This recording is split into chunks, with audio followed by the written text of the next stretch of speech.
विजया एकादशी का व्रत करने से साल भर के पापों का प्रायश्चित होता है। इस दिन भगवान विष्णु की विशेष पूजा की जाती है और उन्हें तुलसी पत्र, फल और मिठाई चढ़ाकर आराधना की जाती है। पंचांग के अनुसार विजया एकादशी तिथि की शुरुआत 6 मार्च को सुबह 6:31 से है और अगले दिन 7 मार्च को सुबह 4:14 पर एकादशी तिथि समाप्त होगी।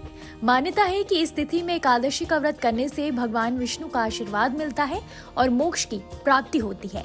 इस दिन व्रत रखने वाले भक्त निर्जला उपवास करते हैं और रात में भगवान विष्णु की आराधना करते हैं।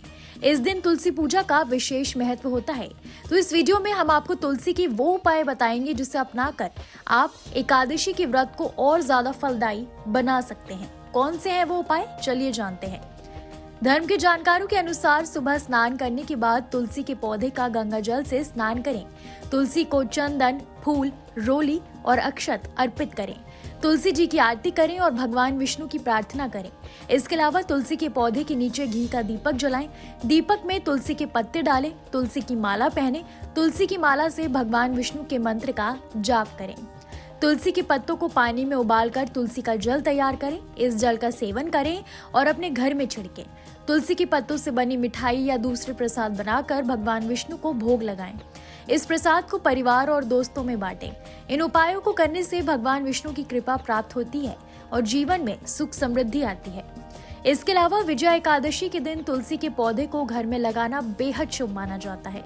तुलसी के पौधे को नियमित रूप से पानी देना और उसकी देखभाल करनी चाहिए। तुलसी के पत्तों को तोड़ने से पहले तुलसी से क्षमा मांगनी चाहिए। विजया एकादशी का व्रत रखने और तुलसी के इन उपायों को करने से सारी कामनाएं पूरी होती हैं। इस दिन की सही पूजा विधि क्या है, ये भी जान लीजिए। विजया एकादशी की पूजा करने के लिए सुबह जल्दी उठकर स्नान करें और स्वच्छ वस्त्र धारण करें। इसके बाद भगवान विष्णु का ध्यान करके व्रत का संकल्प लें। अब सूर्यदेव को जल अर्घ्य दिया जाता है। मंदिर की सफाई की जाती है और उसमें एक चौकी पर लाल कपड़ा वस्त्र बिछाया जाता है। इस चौकी पर भगवान विष्णु की प्रतिमा रखी जाती है और श्री हरि को फूल, धूप, दीप और फल अर्पित किए जाते हैं।